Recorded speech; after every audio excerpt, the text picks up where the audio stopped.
Hello viewers, आज मैं जिस टॉपिक से रिलेटेड आपसे बात करने जा रही हूँ उसका नाम है बर्न। बर्न आप सबको पता है कि काफ़ी इम्पोर्टेंट टॉपिक है, ठीक है। क्लिनिकल पॉइंट ऑफ व्यू से भी इम्पोर्टेंट है और एग्जामिनेशन पॉइंट ऑफ व्यू से भी इम्पोर्टेंट है। मेनली इसको आप कैसे असेस करेंगे कि इतना परसेंटेज ऑफ बर्न है और इसकी मैनेजमेंट आप किस तरीके से करेंगे, ये सब मैं वीडियोज़ में बताने वाली हूँ। ये थोड़ा लेंथी हो जाएगा तो इसलिए इसको एक वीडियो में कवर करना पॉसिबल नहीं होगा, तो इसमें 2 से 3 वीडियो आपकी बनेंगी, तो वो मैं आपको साथ के साथ पार्ट 1, पार्ट 2, पार्ट 3 करके इसके ऊपर डालूंगी, आप चेक कर सकते हैं। तो टॉपिक स्टार्ट करने से पहले हमेशा की तरह मैं आपको याद दिलाना चाहूँगी, अगर आप लोगों ने मेरे चैनल को सब्सक्राइब अभी तक नहीं किया है तो प्लीज़ आप लोग मेरे चैनल को जरूर सब्सक्राइब कर लीजिएगा, और अगर आपको कंटेंट पसंद आता है, ठीक है, तो आप उसको लाइक और शेयर भी कर सकते हैं। इसके अलावा अब मैं अपना टॉपिक स्टार्ट करती हूँ जिसका नाम है बर्न।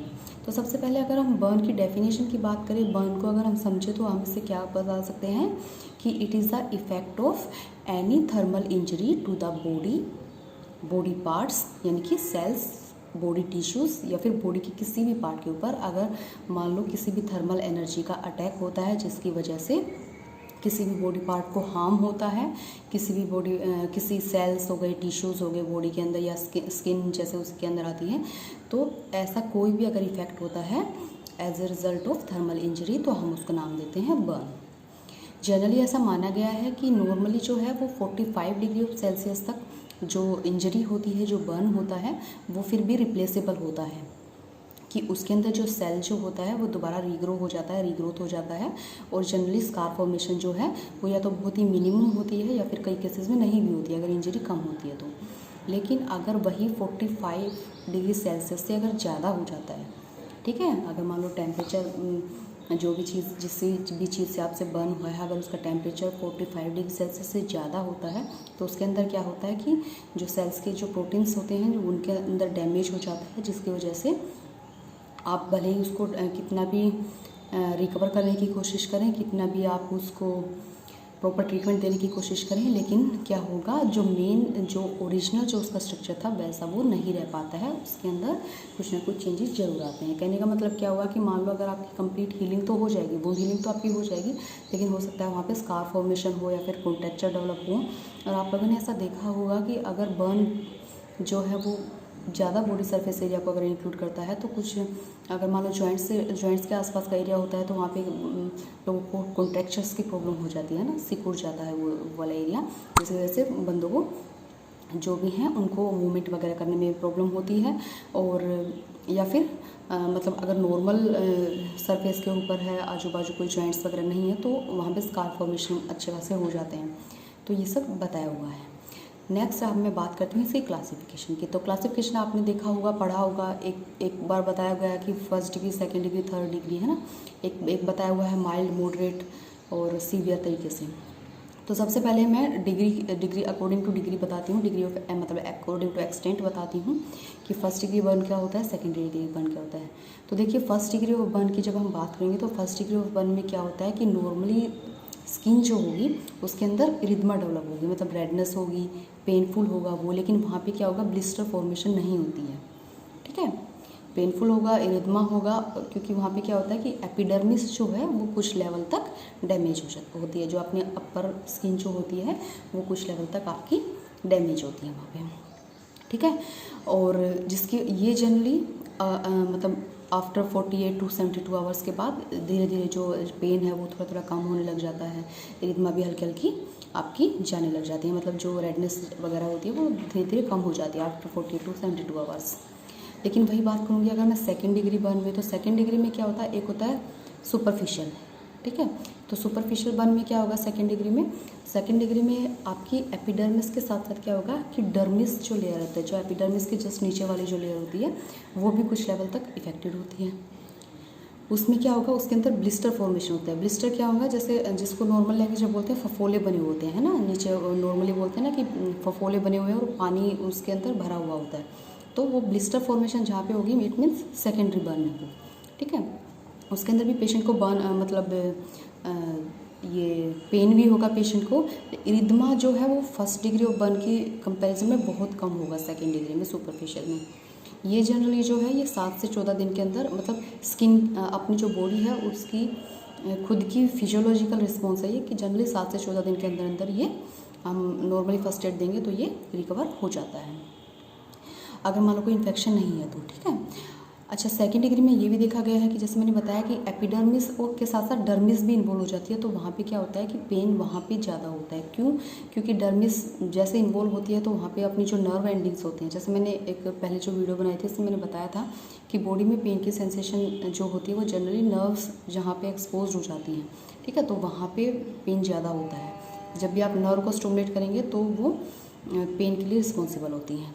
तो सेकेंड डिग्री में क्या होता है कि जो नर्व एंडिंग्स होती हैं वो एक्सपोज हो जाती हैं, जिसकी वजह से जो पेन होगा सेकेंड में वो पेशेंट को ज़्यादा होगा, ठीक है। नेक्स्ट सेकेंड डिग्री में ही जैसे मैंने बताया सुपरफिशियल था, अभी जो मैंने बताया अभी है डीप, ठीक है, पार्शियल और डीप। तो डीप के अंदर क्या होता है, सुपरफिशियल में क्या होगा कि कुछ पार्ट डर्मिस का इन्वॉल्व होगा और एपिडर्मिस कंप्लीट इन्वॉल्व होगी, लेकिन डीप में क्या होगा कि एपिडर्मिस के साथ साथ डर्मिस जो है वो भी ऑलमोस्ट कम्प्लीटली कवर हो जाती है, मतलब वो भी कंप्लीट डैमेज हो जाती है, केवल खाली कुछ अपेंडिसेस जो है वो बचती हैं डर्मिस की, ठीक है। और क्या होता है कि इसके अंदर जनरली जिसको सेकंड डिग्री में भी अगर मान लो डीप बर्न है तो उसमें क्या होगा कि पेशेंट को मेटाबॉलिक डिस्टर्बेंसेस भी हो जाएगी और फ्लूइड जो है वो भी डिस्टर्बेंस होगा। जब भी आप मतलब डिहाइड्रेटेड जैसा लगेगा पेशेंट जब आपके पास आएगा तो, ठीक है, और आप उसका इलेक्ट्रोलाइट वगैरह कराएंगे तो वो भी आपका डिस्टर्ब मिलेगा। क्यों डिस्टर्ब मिलेगा? क्योंकि आपको सबको पता है कि जो बर्न का पेशेंट है उसके अंदर प्रोटीन और ये फ्लूइड का जो लॉस होता है वो बहुत ज़्यादा होता है, ठीक है। नेक्स्ट है third degree. Third degree means full thickness, ठीक है। तो थर्ड डिग्री के अंदर क्या होगा, थर्ड डिग्री आपका पूरा एपिडर्मिस कवर हो गया, पूरा आपका डर्मिस कवर हो गया।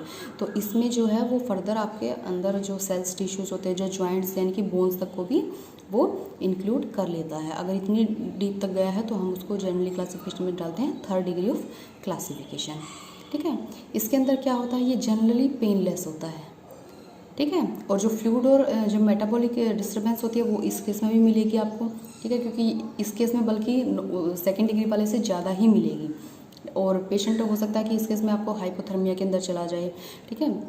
और जो इस मान लो अगर क्योंकि अगर मान लो थर्ड डिग्री बर्न है, ठीक है, तो ऐसा तो ये तो होगा ही होगा कि मतलब जो एक्सटेंट होता है जो BS से जो बॉडी सरफेस एरिया है वो आपका नॉर्मल तो रहेगा नहीं, थोड़ा ज़्यादा ही कवर होगा। तो उसमें आपको अगर इसकी जो थर्ड डिग्री जो अगर वुंड जब आपका हील होगा तो उस केस में पेशेंट को कॉन्ट्रैक्चर या स्कार मार्किंग आपकी होगी ही होगी आफ्टर हीलिंग, ठीक है। तो ये तो थी एक क्लासिफिकेशन। नेक्स्ट है अकॉर्डिंग टू एक्सटेंट। जैसे हम रूल ऑफ 9 से डिसाइड करते हैं कि इतने परसेंट है इतने परसेंट है, तो वो सब हम डिसाइड करते हैं।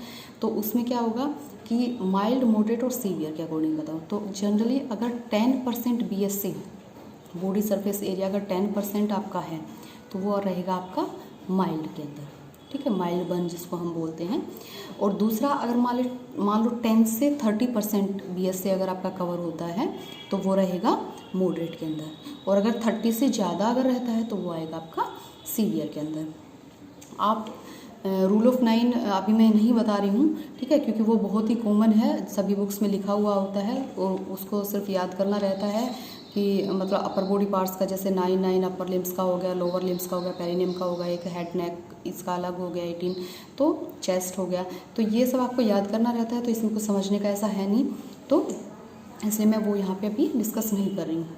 अब नेक्स्ट बात आती है हॉस्पिटलाइजेशन की कि आप कौन से पेशेंट को हॉस्पिटलाइज करेंगे। जैसे मैंने परसेंटेज के हिसाब से अगर मैंने बताया है तो बात आएगी कौन से पेशेंट को आप हॉस्पिटलाइज करेंगे। तो जनरली जैसे माइल्ड वाला मैंने बताया था कि अगर 10% रहता है तो आप उसको माइल्ड में इंक्लूड करेंगे। तो अगर 10% बर्न अगर किसी पेशेंट को है तो आप उसको घर के लिए ट्रीट नहीं करेंगे, आप उसको हॉस्पिटलाइज करेंगे और पर्टिकुलर तरीके से आगे नेक्स्ट जो मैं ट्रीटमेंट बताऊंगी उस तरीके से आप फॉलो करेंगे। तो ट्रीटमेंट करने से पहले अब नेक्स्ट जैसे इंट्रोडक्टरी ही अभी मैं चल रही हूँ, तो अब बात ये टाइप्स की कि बर्न कितने टाइप का होता है, मतलब कौन कौन से एजेंट ऐसे होते हैं जिनकी वजह से बर्न हो सकता है। तो देखो सबसे कॉमन जो बर्न होता है वो जनरली उसका नाम लिया जाता है स्कार्स, जो मेनली घरों में यूँ किया जाता है। मान लो गर्म पानी गिर गया, चाय गिर गई, ठीक है, या फिर तेल गिर गया, तो इस तरीके से अगर कोई भी बर्न आता है तो उसको स्काल्ड बर्न बोलते हैं, ठीक है। और इसके अंदर जो है वो मोस्टली 65% केसेस के अंदर आपकी मतलब सेल डेथ हो जाती है, और जो मतलब रिकवरी जो होती है वो स्कार मार्क के साथ ही होती है। ठीक है, उसके बाद एक आ गया केमिकल बर्न। तो केमिकल बर्न मेनली जैसे आपको पता है कि जहाँ पे लेबोरेटरी वर्क होता है वहाँ पे जनरली केमिकल्स ज़्यादा मिलते हैं, इंडस्ट्रीज़ में ज़्यादा मिलते हैं, और वहाँ पे भी क्या है एसिड मतलब as compare to alkali acid से बर्न ज़्यादा होता है। नेक्स्ट इलेक्ट्रिकल बर्न, जो कि सबसे वर्स बर्न बताया गया है, सबसे बेकार जो बर्न बताया गया है वो इलेक्ट्रिकल बर्न बताया गया है। तो एक क्राइटेरिया ये भी है आपका। नेक्स्ट है आपका आइस बर्न। ठीक है, आइस बर्न जिसे हम कहते हैं, जैसे कोल्ड बर्न भी जिसको बोलते हैं, जिसे बोलते हैं ना, जैसे जहाँ पे ज़्यादा आइस होती है तो वहाँ का भी जो वो भी टिश्यूज़ को जो है, अगर रेगुलर एक ही टेम्परेचर अगर आपका कोल्ड का जैसे बहुत कम टेम्परेचर पे अगर स्किन के कॉन्टैक्ट में रहती है तो वो भी आपके बॉडी टिश्यूज़ को नेक्रोज कर देती है, तो वो भी एक तरीके से बर्न में ही आता है। नेक्स्ट हो गया फ्लेम बर्न, मतलब डायरेक्ट अगर आप इसके कॉन्टैक्ट में आते हैं, हीट के डायरेक्ट कॉन्टैक्ट में आते हैं तो वो आ जाएगा आपका फ्लेम बर्न। जैसे मान लो कुछ लोग केरोसिन वगैरह छिड़क लेते हैं तो उससे जो डायरेक्ट कांटेक्ट हुआ तो वो केरोसिन हो गया, गैसोलीन वगैरह, तो डायरेक्ट कांटेक्ट में कहने का मतलब जहाँ पे आएगा तो उसको बोलेंगे फ्लेम बर्न। ठीक है, तो ये थे कुछ आपके मतलब एजेंट्स जिसकी वजह से बर्न हो सकता है। अब नेक्स्ट ऐसे एक स्टैटिस्टिकल डाटा के अकॉर्डिंग बताया गया है कि जनरली पर ईयर 500 चिल्ड्रन जो हैं वो बर्न की वजह से ही मतलब एक्सपायर होते हैं। और अगर मतलब अगर टोटल एवरेज देखा जाए तो मिलियंस में ऑलमोस्ट 2 मिलियंस पीपल जो हैं वो ऑल ओवर वर्ल्ड के अंदर ऑल ओवर 2 मिलियंस पेशेंट जो हैं वो बर्न की वजह से एक्सपायर करते हैं, मतलब डेथ होती है उनकी। अब बात करती हूँ मैं फिजियोलॉजिकल रिस्पॉन्स की, कि फिजियोलॉजिकल रिस्पॉन्स जैसे मैंने बताया था सेकेंड डिग्री बर्न में मैंने बोला था कि फिजियोलॉजिकल बॉडी की ही कैपेसिटी होती है कि वो 7 से 14 दिन के अंदर अंदर जो सेकेंड डिग्री का सुपरफिशियल बर्न होता है उसको रिकवर कर लेता है ना। तो फिजियोलॉजिकल रिस्पॉन्स में जनरली होता क्या है, ये चीज़ एक मैं बता दूँ आपको इसी वीडियो के अंदर। तो फिजियोलॉजिकल रिस्पॉन्स के अंदर जनरली 2 फेज़ होती है। फर्स्ट जिसका नाम होता है इनिशियल फेज़, और नेक्स्ट जो सेकंड होती है उसका नाम होता है फ्लो फेज़। तो इनिशियल फेज़ के अंदर क्या होगा, मान लो जैसे ही आपको बर्न हुआ है ना, किसी भी पेशेंट को बर्न हुआ है, वो देखो ये डिपेंड करता है, जैसे मैं सीवियरिटी बता रही हूँ तो ये डिपेंड करता है कि एक्सटेंट ऑफ बर्न कितना है, माइल्ड है कि सीवियर है। ठीक है, तो आपको पता है कि अगर वो कम, अगर मान लो ABS से अगर कम इन्वॉल्व होगा, बॉडी सरफेस एरिया अगर कम इन्वॉल्व होगा तो चेंजेस वहाँ पे भी यही होंगे, लेकिन उनका जो एक्सटेंट है, उनकी जो अमाउंट है, वो उनका जो रेशियो है वो कम है, वो हम इतना नहीं देख पाएंगे एज़ कम्पेयर टू सीवियर जहाँ पे BS से ज़्यादा इन्वॉल्व होगा। ठीक है, तो मैं यहाँ पे एज ए सीवियर केस से रिलेटेड बात करती हूँ क्योंकि वो समझने में ईजी रहेगा। देखो अगर मान लो आपका ग्रेटर देन 30% है, ठीक है, BS से ग्रेटर देन 30% है तो अच्छा खासा एरिया एक्सपोज हो जाता है आपका। तो उस केस में क्या होगा, आप सबको पता है कि जब बर्न होता है तो फ्लूइड लॉस हमारा होता ही होता है। ठीक है, बॉडी का टेम्परेचर कम चला जाता है और प्रोटीन लॉस भी होता है। तो जहाँ पे फ्लूइड लॉस होगा वहाँ पे क्या होगा, बॉडी के अंदर क्या होगा, हाइपोवॉल्यूमिक कंडीशन डेवलप हो जाएगी। हाइपोवॉल्यूमिक कंडीशन होने से आपका क्या होगा कि जो कार्डियक आउटपुट है पेशेंट की वो क्या हो जाएगी, कम हो जाएगी, और हार्ट रेट क्या होगी, बढ़ जाएगी, क्योंकि हार्ट को काम करना पड़ रहा है, प्रॉपर सप्लाई चलती रही, इस वजह से हार्ट का काम बढ़ रहा है, इसलिए हार्ट रेट बढ़ रहा है। और लेकिन वॉल्यूम ऑलरेडी वहाँ पे कम है बॉडी के अंदर, इसलिए आउटपुट जो है वो घट रहा है।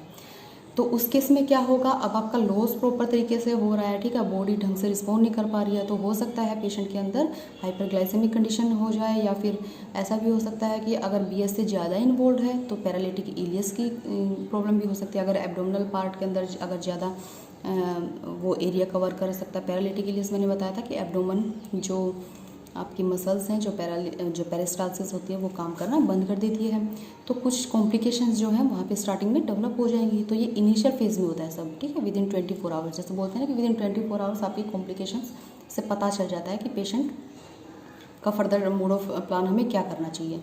एक्सटेंट को देख के तो हम करते ही करते हैं, लेकिन विदिन 24 आवर्स हम देखते हैं कि पेशेंट की कितनी सीवियरिटी हो सकती है। ठीक है, तो ये सब कुछ चीज़ें वहाँ पे डेवलप होती हैं। तो साथ में आफ्टर 24 आवर्स क्या होता है कि हम जब विदिन 24 आवर्स जैसे पेशेंट हमारे पास आता है, हम पेशेंट को रिससिटेट करना स्टार्ट कर देते हैं, फ्लूइड वगैरह लगाते हैं हम उसमें, तो वहाँ से स्टार्ट हो जाता है फ्लो फेज़। तो फ्लो फेज़ में क्या होगा कि जैसे ही पेशेंट के अंदर ये शारीरिक सिम्टम क्यों डेवलप हुए थे, वो डेवलप हुए थे हाइपोवोलेमिक कंडीशन होने की वजह से, क्योंकि पेशेंट के अंदर फ्लूइड लॉस बहुत ज़्यादा हो गया था, ठीक है। और अगर मान लो हो सकता है, मान लो आपके पास आते आते पेशेंट का कुछ ऐसा क्राइटेरिया हो गया, मान लो कुछ, मान लो कपड़े वपड़े हैं वो लगे रह गए, उसकी वजह से स्वेटिंग वगैरह कंडीशन, या फिर माहौल एनवायरनमेंट कुछ ऐसा है कि वहाँ पे इन्फेक्शन भी अगर क्रिएट हो गया, बैक्टीरिया वगैरह अगर डेवलप हो गए हैं तो इन्फेक्शंस भी हो सकते हैं वहाँ पे, तो उसके हिसाब से हम पर्टिकुलर उसको ट्रीट करेंगे, ठीक है। ट्रीटमेंट में आगे फर्दर बताऊँगी। तो फ्लो फेज़ में क्या होता है, हमने उसको फ्लूइड दिया, फ्लूइड देते ही क्या होगा कि जो जैसे हमने फ्लूइड स्टार्ट किया तो धीरे धीरे हाइपोवोलेमिक कंडीशन जो है वो धीरे धीरे हमारी क्या हो जाएगी, रिकवर होने लग जाएगी, वॉल्यूम धीरे धीरे बढ़ेगा, वॉल्यूम बढ़ेगा तो कार्डियक आउटपुट भी बढ़ेगी और हार्ट रेट जो है वो धीरे धीरे स्टेबल होने लग जाएगी, ठीक है। तो ये क्या होता है कि ये बताया गया है कि जनरली 10 से 14 दिन के अंदर अंदर अगर हम ये नॉर्मली प्रोसीजर रखते हैं तो बॉडी की खुद की कैपेसिटी होती है कि 10 से 14 दिन के अंदर अंदर वो अपनी हीलिंग प्रोसेस जो होती है वो मैनेज करते हुए चलती है, ठीक है। तो ये बॉडी का खुद का फिजियोलॉजिकल प्रोसेस था। अब मैं नेक्स्ट वीडियो में आपको बताऊंगी कि कुछ पैथोलॉजी जैसे होती हैं, जैसे आपने पता है कि बर्न के एक्सटेंट के ऊपर डिपेंड करता है कि कुछ केसेस में वो कार्डियक पे ज़्यादा इफेक्ट कर देता है, कुछ में रीनल पे करता है, ठीक है, कुछ में इम्यूनोलॉजी के ऊपर करता है। तो ये क्या क्या इफेक्ट करता है वो मैं आपको नेक्स्ट वीडियो में बताऊँगी, ठीक है। Thank you so much.